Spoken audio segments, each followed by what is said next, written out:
नमस्कार, स्वागत है आप सभी का देश देशांतर में। मैं हूं प्रीति सिंह। संसद और सभी राज्य विधानसभाओं की कार्यवाही को एक ही डिजिटल प्लेटफॉर्म पर लाने की तैयारी चल रही है और सदनों की कार्यवाही का सीधा प्रसारण मोबाइल ऐप पर देखा जा सकता है। सदनों की कार्यवाही का लाइव टेलीकास्ट और सभी प्रकार के कंटेंट को देश के आम लोग भी इंटरनेट और मोबाइल ऐप पर किसी भी समय देख पाएंगे। विभिन्न राज्य विधानसभाओं की कार्यवाही और सामग्री को भी बाद में इस डिजिटल प्लेटफॉर्म से जोड़ा जाएगा।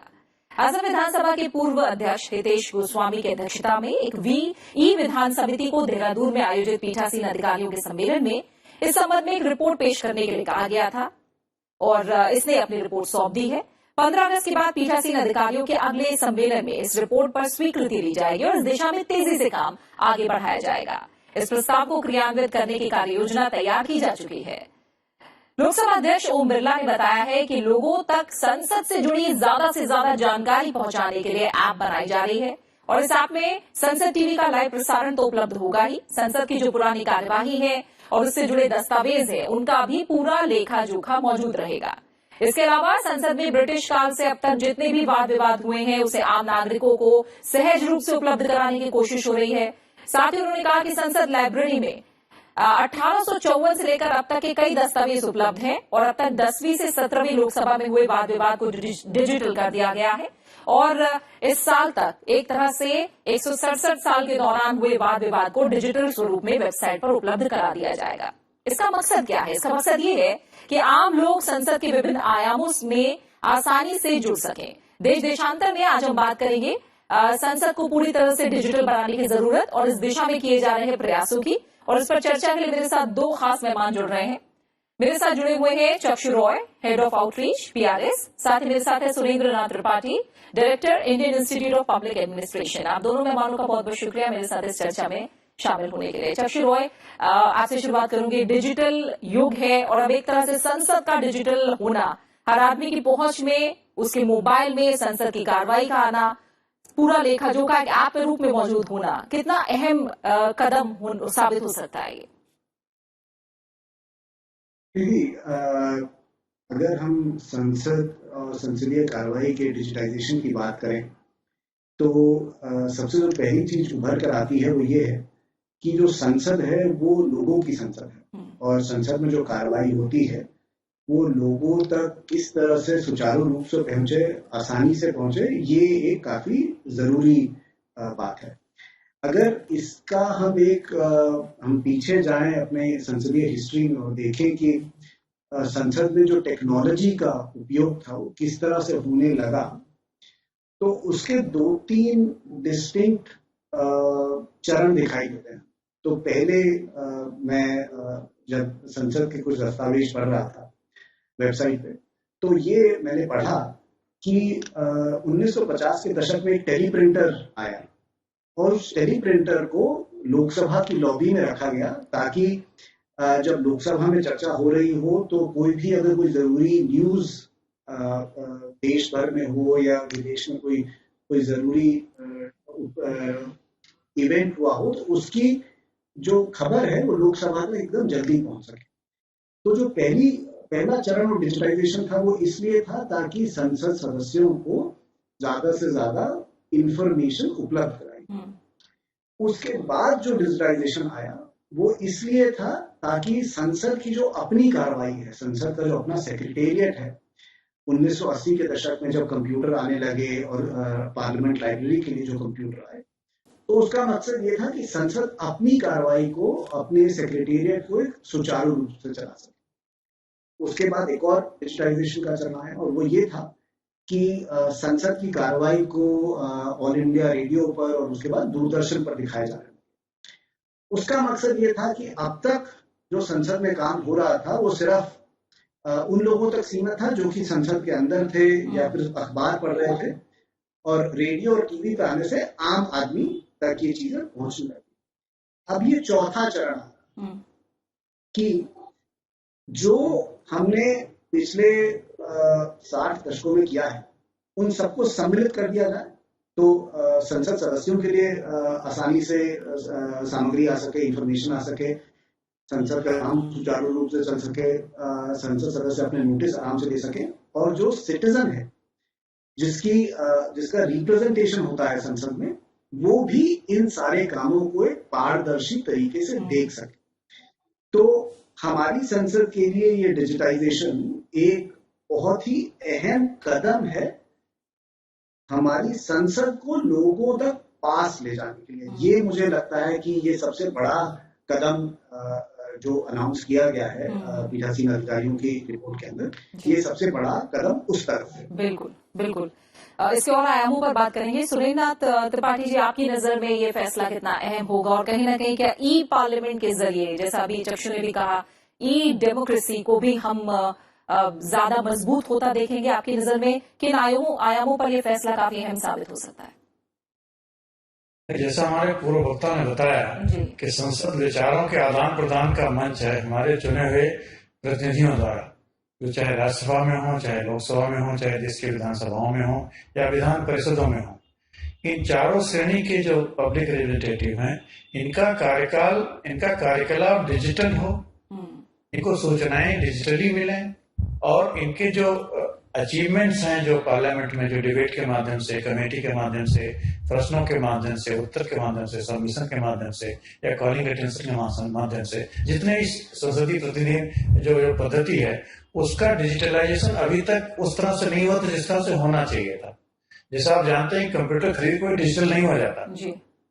आज सारी किताबों को डिजिटल कर दीजिए, that does not make digital. हमने कोरोना काल में देखा है कि स्कूलों को जब डिजिटल एजुकेशन की बताई तब हमारी कलई खुली कि हम तो बोलते थे डिजिटल है, बट डिजिटल कितना है। डिजिटल के लिए जो एक इकोसिस्टम चाहिए, अब हमें खुशी है कि भारत सरकार ने इस दिशा में एक बहुत महत्वपूर्ण कदम उठाया है। शायद आपको मालूम होगा, नेशनल ई विधान एप्लीकेशन एक बना हुआ है जो मिनिस्ट्री ऑफ पार्लियामेंट्री अफेयर्स ने बनाया हुआ है, जो कि हिमाचल प्रदेश में ट्राई भी किया गया है। संसद के दोनों सदनों में इसका ट्रायल परीक्षण हुआ। मैं स्वयं जब संसदीय विभाग का संसदीय मंत्रालय में सचिव था, उस समय इस पर हम लोगों ने बहुत कार्यक्रम किया है और उस समय के लोकसभा के पीठासीन अधिकारी, माननीय उपराष्ट्रपति महोदय, लोकसभा के सेक्रेटरी जनरल वगैरह सबकी ये इतनी इसमें भागीदारी है कि अब ये उस स्टेज पर आया है जब हम कह सकते हैं कि e democracy and e parliament and e Sansad means only one thing, where members are served digitally, members' activities are monitored digitally by the citizens, and it becomes a very another stage of transparency. ठीक है, बिल्कुल। जी बताइए। या चक्षु go ahead. जैसे मान लीजिए सांसद लोग हैं या जो प्रश्न पूछते हैं, साल भर में पूरे भारतवर्ष में सारे सांसद और विधायक मिलके लगभग 1.5 लाख से 2 लाख प्रश्न पूछते हैं और उन पर सारी सरकारें संजीदगी के साथ उत्तर देती हैं। ये जो 1.5 लाख प्रश्न उनके उत्तर आते हैं, ये किसी भी रिसर्चर के लिए माइन है। They are full of facts and an authentic government view on that. But उसको हम चूंकि सिस्टमेटिक रूप में अवेलेबल नहीं है, बिट्स एंड पीसेज में है, you have to remember the question first, then you can get the answer. आज नेशनल विधान एप्लीकेशन में या जो भी डिजिटलाइजेशन की तरफ सरकार प्रयास कर रही है, इनमें इन सबका एकत्रीकरण होगा, एक प्लेटफॉर्म पे आएंगे। They will be readable, they will be searchable and then can be presented in a digital format, and then it will have relevance both for members as well as for citizens. Yes. बिल्कुल त्रिपाठी जी, आगे थोड़ा सा आपसे गुजारिश है कि थोड़ा हिंदी का इस्तेमाल ज्यादा करें। देश देशांतर कार्यक्रम हिंदी में अलग से हम इसीलिए लेकर आते हैं।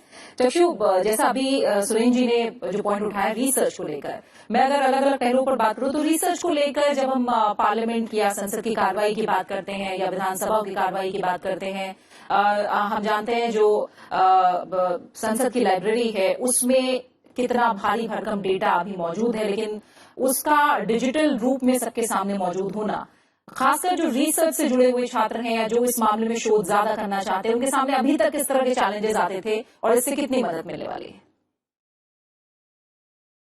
देखिए, आपने ये काफी अहम सवाल उठाया है। अब देखिए, आप रिसर्च की बात कर रही है, बट चलिए रिसर्च को एक मिनट के लिए थोड़ा साइड रख देते हैं। ठीक है। अब ये डिजिटाइजेशन से फायदा क्या होगा?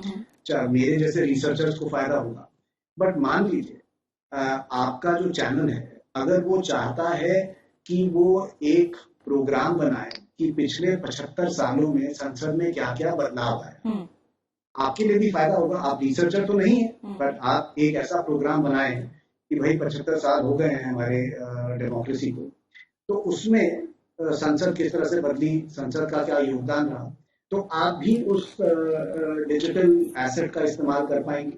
जो लाइब्रेरी की चीजें डिजिटल में है उसका आप इस्तेमाल कर पाएंगे। दूसरा क्या होगा, हम अपने देश की संसद को बेहतर कैसे समझें, ये काम तब होगा जब ये सारी चीजें अलग अलग तरह के लोगों को मिलेंगी। त्रिपाठी जी काफी साल से सर्विस में रहे हैं, उनका उस इंफॉर्मेशन को देखने का एक अलग नजरिया होगा। आप मीडिया में हैं, आपका एक अलग नजरिया होगा उसी डिजिटल या डिबेट को देख के एक उसको क्रम में बनाने का। मैं एक रिसर्चर हूँ, मैं एक शोधकर्ता हूँ, हो सकता है मेरे को ये लगेगा कि भाई मैं देखना चाहता हूँ कि 1960 से 70 के दशक में संसद में किस तरह का डिबेट होता था, तो उसकी जानकारी मुझे वहां से मिल जाएगी, तो मैं उस पर कुछ शोध पत्र लिखूंगा जिससे हम सभी को ये मालूम पड़ेगा कि संसद ने क्या क्या काम किया। तो एक तो ये चीज हो गई कि अलग अलग लोग जब उसी चीज को अलग अलग नजरिए से देखेंगे तो जो सामान पैदा होगा, जो कंटेंट उससे निकलेगा, वो सभी के लिए उपयोगी होगा। ये पहला सवाल। दूसरा, त्रिपाठी जी कोविड काल की बात कर रहे थे। अब हम सभी लोग अपने अपने दफ्तर नहीं जा पा रहे थे, लाइब्रेरी नहीं जा पा रहे थे, तो क्या वो जो लाइब्रेरी का जो उतना अच्छा इंफॉर्मेशन है, क्या वो लोगों को अवेलेबल नहीं होना चाहिए? तो ये जो डिजिटलाइजेशन है, चाहे मैं घर पे बैठा हूं, मैं ऑफिस में बैठा हूं, मैं लाइब्रेरी में नहीं जा सकता, मेरे लिए अवेलेबल रहेगा। तीसरा, आप अपने बच्चों को कैसे बताएंगे, जो अगली पीढ़ी है उसको आप कैसे एजुकेट करेंगे? एक एजुकेशन वो होती है कि भाई आपने किताब में पढ़ लिया और आपने ये देखा कि भाई किसी ने लिखा है संसद ऐसे काम करती थी या संसद में ये हुआ। और दूसरा ये होगा कि जो हमारी नई पीढ़ी आ रही है वो इतनी कंफर्टेबल है मोबाइल यूज करने में, कंप्यूटर यूज करने में, वो खुद से ये देख पाएंगे कि संसद में डिबेट क्या था। लोग एक दूसरे को ये कह पाएंगे कि मैंने पढ़ा था कि प्रधानमंत्री ने 1980 में क्या कहा था या 1990 में क्या था। तो ये हमारा जो सोसाइटी का डिबेट है वो पार्लियामेंट में रिफ्लेक्ट होता है, और वही डिबेट जब लोग आसानी से उसको ढूंढ पाएंगे, पढ़ पाएंगे, तो ये कह पाएंगे कि देखिए जब अंग्रेज लेजिस्लेटिव काउंसिल चलाते थे और इंडियन पीनल कोड पास हो रहा था तो लोगों ने क्या कहा, और अब जब बदलाव की जरूरत है तो मैं किस तरह का बदलाव होना चाहते हैं। तो जो लेवल ऑफ डिबेट है सोसाइटी में, जब ज्यादा इंफॉर्मेशन पार्लियामेंट से हमें मिलेगी तो वो लेवल ऑफ डिबेट भी बढ़ेगा। ठीक है, बिल्कुल। सुरेंद्र जी, क्या कहीं ना कहीं जो पॉइंट्स आपने और चक्षु रॉय ने उठाए हैं उनसे हम क्या ये भी माने, क्योंकि ज्यादा से ज्यादा जब आम नागरिकों से संसद जुड़ेगी और धीरे धीरे समय के साथ जो विधानसभाएं उनकी कार्यवाही भी यानी सीधे तौर पर जनता से जुड़ने का काम होगा, तो माने क्या कि सांसदों के जो काम की समीक्षा है वो भी कहीं ना कहीं ज्यादा होगी, और वो ट्रांसपेरेंसी के साथ साथ जिम्मेदारी भी, एक तरह से जवाबदेही भी हमें ज्यादा नजर आ सकती है क्या कहीं ना कहीं? 100%। इनफैक्ट इसमें कोई संदेह ही नहीं है। इनफैक्ट संसद का तो निर्माण ही नागरिक करते हैं, बी द पीपल। हमने शुरू में संविधान में कहा कि हम भारत के लोग अपने लिए एक ऐसा संविधान बनाते हैं जिसके तहत एक संसद होगी, और संसदीय लोकतंत्र हमने स्थापित किया। संसदीय लोकतंत्र के मूल में ही जनतंत्र है, जनता का तंत्र है। तो जनता की आवाज से, जनता के वोट से, जनता के विश्वास से तो एक प्रतिनिधि बनते ही हैं, उसमें तो कोई संदेह है ही नहीं। लेकिन जब ये संसद के अंदर हमारे चुने हुए निर्वाचित प्रतिनिधि काम करते हैं, उस समय इनके विधायी कार्य में इनके योगदान, सरकार के ऊपर जो दृष्टि रखने का योगदान, कमेटीज में बहुत सारे प्रश्नों के माध्यम सरकार को उत्तरदायी करने का जो तरीका है, इसको देखकर उनके नागरिक, उनके वोटर या भारत के जनसाधारण सभी अपने को भागीदार मानेंगे, और सांसदों को भी अपनी योग्यता दिखाने का, अपने दिखाने का नहीं, जो योग्य हैं, जो काम करते हैं, उसको भी जनता के सामने पारदर्शी तरीके से ले जाना पड़ेगा। जैसा आप देख रहे हैं संसद में डिबेट होती है, जैसे किसी मंत्री ने या किसी सांसद ने अपना प्रश्न या वक्तव्य दिया, उसकी कटिंग या क्लिपिंग आप यूट्यूब पे छोड़ते हैं, तुरंत वो सर्कुलेट होती है, कभी कभी वायरल हो जाती है, कभी कभी पॉपुलर हो जाती है। तो इस तरह सांसद महोदय ने क्या कहा या किसी हमारे निर्वाचित प्रतिनिधि ने विधानसभा में, विधान परिषद में या संसद में क्या कहा, वो जनता को जानने का भी हक है, जनता को जताने का भी हक है एक। और दूसरे, ट्रांसपेरेंसी का मतलब इनफैक्ट संसद में होता क्या है, संसद में वाद विवाद से ही समाधान तो होता है। अगर इस वाद विवाद की पृष्ठभूमि हम पूरे डिबेट को नहीं सुनेंगे, डिबेट के पूरे पृष्ठभूमि में नहीं जाएंगे, जनता को भी उसको एनालिसिस करने में प्रॉब्लम होगी। और जो रिसर्चर्स हैं या जो एकेडमिशियन है या जो मीडिया है, कभी कभी गलत तथ्यों पर समाचार चले जाते हैं। आप देखते होंगे लोग खंडन करते हैं, नहीं मैंने ऐसा नहीं कहा था या मेरा ये मतलब नहीं था। आप जब डायरेक्ट डेमोक्रेसी आ रही है, डिजिटल डेमोक्रेसी है, जिसमें मीडिया है, सोशल मीडिया है, पत्रकार हैं, रिसर्चर्स हैं and huge lot of people, because संसद केवल सांसदीय विधायिका का काम नहीं करती है, समाज, सरकार और बाजार तीनों के नियंत्रण का काम भी करती है। जनता अपने निर्वाचित प्रतिनिधियों से समाज, सरकार और बाजार तीनों के न केवल नियंत्रण की अपेक्षाएं करती है, पर इसके लिए उचित कानून और प्राविधान बनाने की उम्मीद रखती है। इसलिए इनका योगदान, जो संसदीय लोकतंत्र का योगदान है, वो जनता के सहयोग से, और जब ये डिजिटल हो जाएंगे तो जनता को उसमें और भागीदारी लेने का मौका मिलेगा। जैसे माईगॉव इनिशिएटिव है, नेवा इनिशिएटिव, उसी तरह। ठीक है। तो जब हम डिजिटल होने की बात कर रहे हैं चक्षु, तो जाहिर तौर पर धीरे धीरे जब पूरी तरह से पेपरलेस होना, डिजिटल होना, अब ऐप के जरिए प्रोसीडिंग्स को देख पाना और जो दस्तावेज है उनको भी आप डिजिटली एक्सेस कर पाएं, इसके लिए आप क्या मानते हैं कि सेक्रेटेरिएट की बात करें या तमाम ऑल लेवल पर जिस ट्रेनिंग की भी जरूरत है, वो भी क्या अभी एक चैलेंज है? इस दिशा में कैसे आगे बढ़ा जा रहा है फिलहाल? प्रीति, ये मुझे ये लगता है कि जो सेक्रेटेरिएट का जो काम है जी, वो किसी भी विधायिका में सबसे जरूरी काम रहता है। तो अभी तक क्या होता था कि जो हमारे डिजिटाइजेशन के जो एफर्ट थे वो इतने सक्सेसफुल इसलिए नहीं हो पाते थे क्योंकि जो सेक्रेटेरिएट था, अगर मान लीजिए जैसा त्रिपाठी साहब ने अपने ओपनिंग रिमार्क्स में कहा था कि अगर कंप्यूटर आ जाता है तो इसका मतलब ये नहीं कि डिजिटाइजेशन हो जाता। बिल्कुल। तो डिजिटाइजेशन के लिए जरूरी क्या है कि जो काम करने का आपका तरीका है उसका जो हर पड़ाव है वो डिजिटल हो जाए। जैसे कि कई राज्य की विधानसभाओं में देखा गया था कि डिजिटल होने का तरीका बड़ा अलग था कि मान लीजिए जो बुलेटिन आती थी या जो डिबेट आती थी, पहले उसको टाइप किया जाता था कंप्यूटर पे, उसके बाद उसको प्रिंट किया जाता था, उसके बाद उसको स्कैन किया जाता था, स्कैन करने के बाद उसको वेबसाइट पर डाला। अब वो जो स्कैन करने के बाद आपने उसको वेबसाइट पर डाला तो वो किसी के लिए फायदेमंद नहीं हुआ, क्योंकि एक तो पहले तो फाइल बड़ी हो गई, पढ़ना दिक्कत हो गया, और उसके अंदर से आप उस फाइल के अंदर कुछ सामान अगर आप ढूंढना चाहते थे तो ढूंढने में मुश्किल होती थी। बट अगर आप हर प्रोसेस को डिजिटल कर देते, डिबेट की रिकॉर्डिंग से लेके, ट्रांसक्रिप्शन से लेके, जो आपका जर्नलिंग ब्रांच है जो उसको ट्रांसलेट करता है, उसको जो फाइनली ऑनलाइन करता है, अगर वो सारा प्रोसेस डिजिटल होता तो आपका जो डिजिटाइजेशन एफर्ट है उसको सक्सेसफुल माना। अब जो बात आई है वो ट्रेनिंग की, वो ये है कि हर जगह पर, हर विधानसभा में एक अलग अलग लेवल ऑफ जिसे कहते हैं सोफिस्टिकेशन है ऑफ टूल्स। अब अगर पार्लियामेंट को देखा जाए तो पार्लियामेंट में जिस तरह के टूल इस्तेमाल किए जाते हैं उसमें सेक्रेटेरिएट का भी काम काफी आसान होता है, और उसमें संसद सदस्य को भी, पहले क्या होता था, मान लीजिए जब तक संसद नहीं था तो संसद सदस्य 9:30 बजे संसद भागते थे कि भाई वो नोटिस बॉक्स के अंदर उनको अपने 9:30 बजे तक नोटिस डालना होता है। अब आप क्या कहते हैं, अपना नोटिस ऑनलाइन डाल सकते हैं, आपको ओटीपी आता है, आप ओटीपी डाल के अपना नोटिस डाल सकते हैं। तो और ये संसद एक दिन में नहीं कर पाएगी। इसमें जो ट्रेनिंग रही है वो संसद सदस्यों की रही है, संसद सदस्यों के जो निजी सहायक हैं उनकी ट्रेनिंग हुई है, संसद ने अपने ऑफिसर्स की। तो ये जो हम एक डिजिटाइजेशन का स्टेप सोच रहे हैं, इसमें ट्रेनिंग एक बहुत ही अहम भूमिका निभाएगा, और ये जो ट्रेनिंग है वो सिर्फ एक बार नहीं होगी। जब भी आपका कोई भी आपके सचिवालय में या आपके सेक्रेटेरिएट में नया भर्ती होकर आएगा उसको आपको ट्रेन करना। तो ये जो ट्रेनिंग का प्रोसेस है डिजिटाइजेशन के लिए, ये ऑनगोइंग रहेगा, क्योंकि टेक्नोलॉजी बदलेगी, लोग बदलेंगे।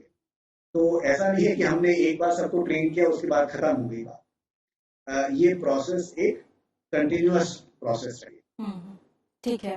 और सुनील जी, जब हम डिजिटल होने की, ऐप पे आने की बात कर रहे हैं, और हम जानते हैं कि जो भारत की संसद है उसकी लाइब्रेरी एक तरह से दुनिया की सबसे बड़ी लाइब्रेरी है। इसमें 1854 से लेकर अब तक का सारा ब्यौरा विस्तृत रूप से रखा गया है और अब इसे पूरी तरह से डिजिटल किया जा रहा है। साथ ही ऐप पर तमाम चीजें लाना, राज्य की विधानसभाओं को भी इससे जोड़ना, ये हो सकता है हमें कहने में आसान लग रहा हो, लेकिन इसके पीछे आप किस तरह के चैलेंजेस देखते हैं, किस तरह की चुनौतियां हैं जो रही होंगी या आगे आएंगी? एक पहला प्रश्न बताऊंगा, क्षमता विस्तार के लिए सरकार ने क्या किया, भारत सरकार ने क्या क्या स्टेप्स लिए हैं। बहुत सारे स्टेप्स नोन है, अब जनता को मालूम है। बिकॉज किसी भी सिस्टम को डिजिटलाइज करने के लिए people, process, technology and governance, चारों चीजों पर ध्यान देना पड़ता। अदरवाइज रिपीटिंग द सेम, जो हम जैसे करते थे हम तब भी वैसे ही करेंगे, तो वो डिजिटलाइजेशन नहीं होगा। इसीलिए हम बोलते हैं बिजनेस प्रोसेस री इंजीनियरिंग होनी चाहिए, और हुई भी है। एक दूसरा, जैसा आपने बताया, क्षमता विस्तार के लिए डिजिटल होने से फायदे क्या होंगे, नुकसान क्या है। नुकसान तो कुछ है नहीं, तो पेपरलेस होना सबसे अच्छी चीज है। जो सबसे बड़ा फायदा ये होगा कि मान लीजिए एक सांसद महोदय पीडीएस पर क्वेश्चन करना चाहते हैं कि हमारे राज्य में पीडीएस में one nation one ration card में कितना कवरेज हुआ, उन्हें उदाहरण स्वरूप। बट इस पर हो सकता है माननीय मंत्री ने पिछले 10 बार या पिछले 20 सदनों में 20 बार इस पर आलोचना हुई हो सकता है। हिंदुस्तान में 28 सांसद हैं, 28 विधानसभाएं, उनमें कभी कभी आलोचना हुई हो, प्रश्न उठे हो, उत्तर उठे हों। आज हम एआई टूल इस्तेमाल करके, डिजिटल टूल इस्तेमाल करके, जब माननीय सांसद कोई प्रश्न इंटर कर रहे हैं इन द सिस्टम, उसी समय उनको ये सारे क्वेश्चन की एक लड़ी मिल जाए, उनको लिंक मिल जाए, ऐसे ऐसे क्वेश्चन उस बीच में पूछे गए हैं, उनका ये उत्तर है, this is AI tool which will help you. तो उनको प्रश्न करने में आसानी होगी, प्रश्न को ट्विस्ट करने में आसानी होगी, और प्रश्न के वही उत्तर नहीं आएंगे जो ज्यादातर आते हैं। डिजिटल का फायदा ये होगा। दूसरा जो आप बोल रहे हैं, जैसे मोबाइल में हो जाएगा, मोबाइल ऐप में हो जाएगा, ये तो सुविधा से सूचना संग्रहित करने का है। जब फेसबुक आया था, पहले लोग कंप्यूटर पे खोलते थे, कंप्यूटर के बजाय आईपैड आया, आईपैड की बजाय मोबाइल में आ गया, मोबाइल की बजाय हो सकता है वो व्हाट्सएप के जरिए किसी और तरीके से आ जाए। So this is progress of technology. But इस टेक्नोलॉजी का इस्तेमाल हमने संसदीय कार्य पद्धति में कम किया था, डिजिटल करने की दिशा में ज्यादा किया था। अब प्रोसेस ऑटोमेशन हो रहा है, ताकि जितने स्टेक होल्डर, जैसे माननीय सांसद ने प्रश्न करना है, मंत्रालयों को उत्तर देना है, उत्तर आने के बाद लोकसभा के प्रोसेसिंग में, प्रिंटिंग में, इसके बाद उसको विभिन्न भाषाओं में अनुवाद करना है, ये सारे काम डिजिटल होने से एक प्रश्न और उसका एक उत्तर किसी उचित मंत्रालय में एक क्लिक के बाद ये सभी सांसदों को, सभी पत्रकारों को और सदन के बाद सारे संसार को मालूम हो जाएगा, बिना किसी और फर्दर ऑटोमेशन के। तो नेवा जो नेशनल ई विधान एप्लीकेशन जो भारत सरकार ने बनाया है, जिसकी की चर्चा माननीय प्रधानमंत्री ने करी, माननीय राष्ट्रपति जी ने अपने उद्बोधन में किया था ज्वाइंट सेशन में, और उसको लेकर अगर उसका डिटेल आप देखेंगे तो एक प्लेटफॉर्म बेस्ड अप्रोच है, इट्स नॉट एन एप्लीकेशन। जैसे फेसबुक एक प्लेटफॉर्म है, सोशल मीडिया एक प्लेटफॉर्म है, रनिंग ए डेमोक्रेसी के लिए एक प्लेटफॉर्म बना है नेवा, जिसमें भी संसद या कोई भी सदन, कारण सबकी पद्धतियां प्राय समान है। सांसद लोग प्रश्न पूछते हैं, वो विधायी काम करते हैं, विधेयकों पर संशोधन देते हैं, या इस तरह से जो वाद विवाद करते हैं, उनकी प्रोसीडिंग होती है, कमेटीज होती हैं, उनकी प्रोसीडिंग होती है, कॉलिंग अटेंशन होते हैं, उसमें सूचनाएं जाती हैं, तो रोज की कार्यविधि बनती है। कार्यविधि कैसे सारे मेंबरों को मिले, अब ये है कि you have to go to the site.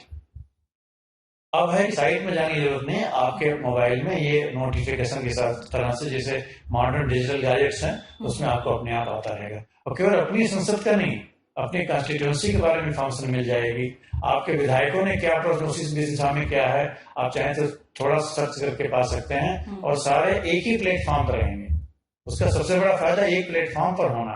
Otherwise मान लीजिए संसद की कार्यवाही एक में है, लोकसभा की अलग है, राज्यसभा की अलग है, तो राज्यसभा सदस्यों के ने कोई क्या उत्तर दिया माननीय मंत्री जी ने, लोकसभा वालों को जानने में सुविधा होगी, असुविधा होगी, और राज्यसभा विधानसभा में और भी दुर्भाग्य होगा। इसलिए अगर इसका एक प्लेटफॉर्म पर सब लोग आते हैं, जो कि डिजिटली पॉसिबल है, डिजिटली डुएबल है, डिजिटली उस तरह से प्रयास भी किए जा रहे हैं, ये बहुत ही सुखद संकेत है हमारी डेमोक्रेसी के लिए और जन भागीदारी के लिए भी। बिल्कुल बिल्कुल। चक्षु, आखिर में आपके क्लोजिंग कमेंट आगे की दिशा को लेकर। मेरा आखिरी इसमें सिर्फ यही कहना रहेगा कि डिजिटाइजेशन दो काम कर रहा है हमारे लिए। एक हमारे लिए काम ये कर रहा है कि जो संसद में जो चर्चा हो रही है वो कितनी दूर तक जा सकती है और कितनी आसानी से जा सकते हैं, डिजिटाइजेशन का हमारे देश में बहुत बड़ा फायदा होगा। आप इसे मोबाइल फोन पे, कंप्यूटर पे, किसी भी तरह से देख पाए। तो जो संसद अपनी बात रखना चाहती है वो देश के दूर दराज इलाकों तक पहुंच पाएगी। पहला ये। दूसरा ये, अब आजकल ऐसा जमाना आ गया है जिसमें कि जो तथ्य रखे जाते हैं, कई बार वो तथ्य झूठे होते हैं, कई बार उनको ट्विस्ट किया जाता है। संसद एक ऐसा प्लेटफॉर्म है जहां पर जो भी बात रखी जाती है वो एक काफी जिसे कहते हैं अच्छे रूप में रखी जाती है। उसके ऊपर एक काफी वजन रहता है। सरकार जब अपना जवाब देती है तो एक तथ्यों पर जवाब देती है। और संसद का जो डिबेट होता है वो एक पार्ट ऑफ हिस्ट्री हो जाता है। अगर मान लीजिए मेरी और आपकी कभी असहमति रहेगी आपके टेलीविजन चैनल पर, तो हम दोनों जाके पार्लियामेंट के डिबेट को देख पाएंगे और ये कह पाएंगे कि भाई आप ठीक थी कि मैं ठीक था। तो ये जो इंफॉर्मेशन का जो फैक्टफुल डिटर्मिनेशन है कि क्या हुआ क्या नहीं हुआ, वो इस डिजिटाइजेशन की वजह से हम सभी लोगों को आसानी से मिल पाए। बिल्कुल बिल्कुल। चक्षु, इसी के साथ समय यही पूरा हो गया। चक्षु रॉय आपका, सुनीता त्रिपाठी जी आपका, आप दोनों मेहमानों का फिलहाल बहुत बहुत शुक्रिया मेरे साथ देश देशांतर में इस चर्चा में शामिल होने के लिए। इसी के साथ देश देशांतर में फिलहाल इतना ही। आप इस कार्यक्रम को YouTube पर भी देख सकते हैं। अपना अच्छे से ख्याल रखिए और मुझे दीजिए इजाजत। नमस्कार।